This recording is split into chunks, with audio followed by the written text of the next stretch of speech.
Hello and welcome dito sa mini video series natin about Caltech. So nasa episode 4 na tayo at bago nga pala tayo mag-start, kung wala pa kayong review center para sa inyong preparation for REE licensure examination, try nyo sa amin mag-review sa Powerline Engineering Review Center. So you can message us on our Facebook page para malaman ang aming mga review packages. So, shout out sa mga e-students ng Cagayan State University Caring Campus.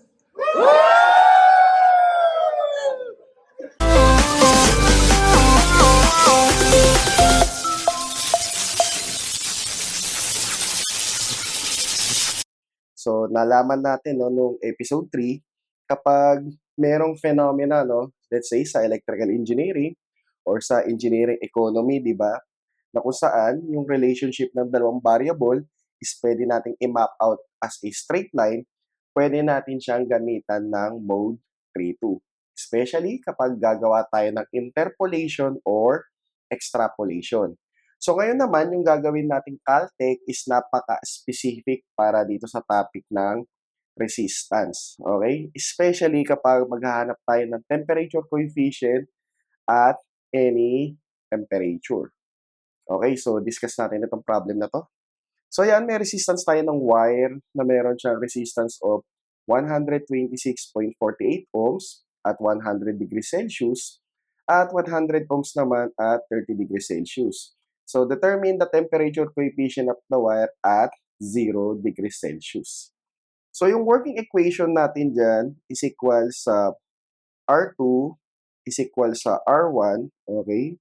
Multiply by 1 plus coefficient at T1. So, T2 minus T1. So, let's say na lang, ang gawin natin, di ba?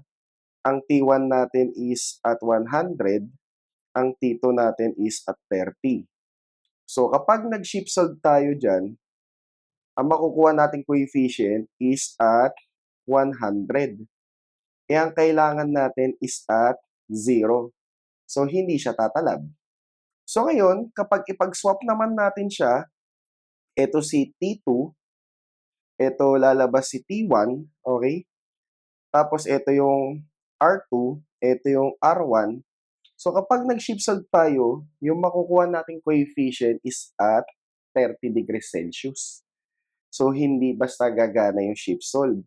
So, mabusisi na pagsusolve siya. So, after makuha natin siya at 30, gagamitan natin siya ng coefficient at T is equals to 1 all over. So, yung invert zero resistance temperature plus yung temperature kung saan mo kinuha yung coefficient. So, ibig sabihin, kukunin pa natin itong malaking T. After natin makuha yan, pwede na tayo mag-solve at 0 or at any temperature. So, lumalabas kasi sa problem na to, di ba, hindi siya naka-align. Yung coefficient na pinapahanap is hindi man kasama doon sa mga naunang nabanggit na temperature. Pero ayan, meron tayong Caltech para mapabilis yan. Okay? So ngayon, ang gagawin ko muna is ipa-plot out natin itong formula, Tapos, papalakihin natin siya. So tandaan, yung mode 3-2 is gumagamit ng form ng linear. Okay? Which is y is equal sa a plus bx. So, kapag meron kang value ng x, ito yung magiging value ng y. So, para di ba sa resistance and temperature natin, lumalabas di ba yung resistance or yung ohmic value, siya yung y-axis. And then yung temperature naman, di ba, siya yung x-axis. So, ngayon, ayusin natin itong formula natin.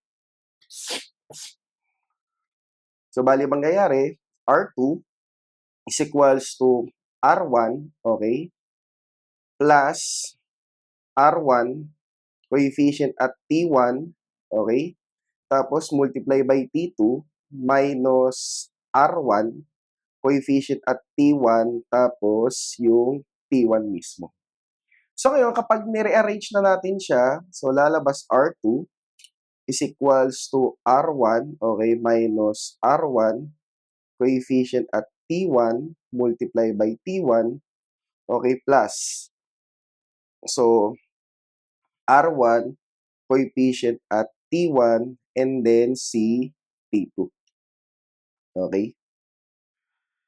So ngayon, pag ilalagay na natin dito si y is equal sa a plus b x. So sabi nga natin, di ba, yung y is yung ohms, so R2. So, sino magiging kapartner niyan? Yung x, yung t. Kung R2 ito, dapat yung temperature natin is sub 2, which is T2. So, ibig sabihin, yung y-intercept natin is yung A. Ibig sabihin, di ba, yan yung value ng resistance kapag yung temperature is 0. At yung B constant naman natin is yung slope, which is R1 and then T1. So, we can say na yung B is equal sa R1 and then coefficient at T1. So, masasabi natin, kung gusto natin maghanap ng coefficient at T1, yung magiging formula natin is B all over R1. Or pwede natin sabihin, okay, kung maghahanap tayo ng any coefficient at any temperature, kung papadaanin natin siya ng mode 3-2 is equal siya sa B all over resistance at that temperature. Okay? So ngayon, tandaan, hinahanap natin is at 0. Okay? So mas madali na ito. Is at 0. Eh di ba, sabi nga natin kanina, yung A is y-intercept. Or let's say, yung resistance mo kapag yung temperature is 0. Ibig sabihin, kung gusto natin maghanap, okay, ng coefficient at 0, mas madali na siya. Magiging B all over A. Kasi di ba, A is yung resistance natin, okay, at 0 degrees Celsius. Pero let's say kung ibang ano to, ibang resistance to or ibang temperature, ang gagawin mo lang is ilagay mo yung temperature na yon and then y hat. So yung magiging pinaka-formula mo, yung coefficient at any temperature is equal sa B all over dun sa temperature na yon multiply by y hat. At ayan, makukuha mo na yung coefficient at any temperature.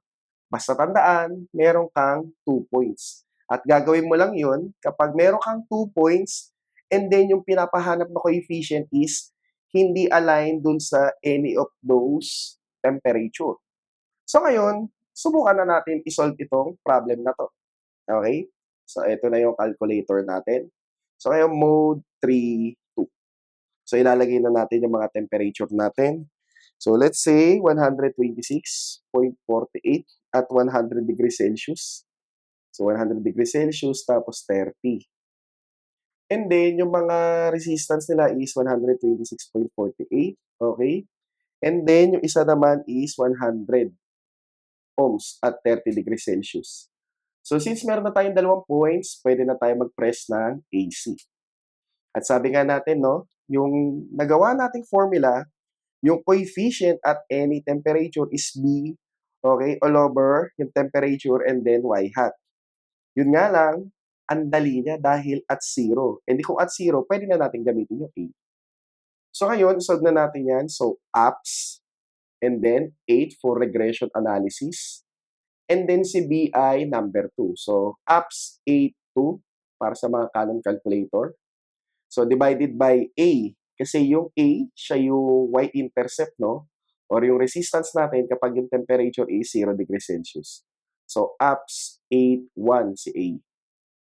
And then, equals na natin. So, yan. Shift ENG.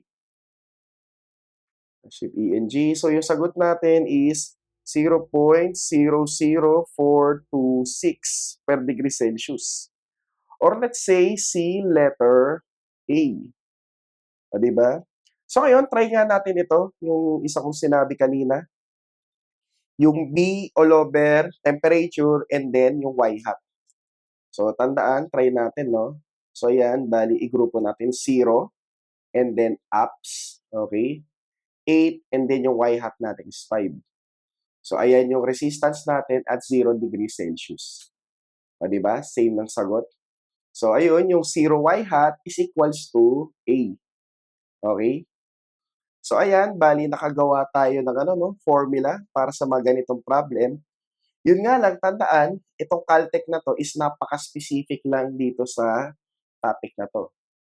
Pero ayun, kung meron kang alam ng mga ibang subject sa electrical engineering or engineering science, na kung saan 'di ba, yung relationship ng dalawang variable is linear at magagawa mo sila ng y is equal sa a plus bx, pwede ka makagawa ng sarili mong Caltech, okay? So, hope nakatulong sa inyong video na 'to. See you sa mga susunod natin na episodes dito sa mini Caltech series natin. At isusunod naman natin is yung sa induction motor. So, see you!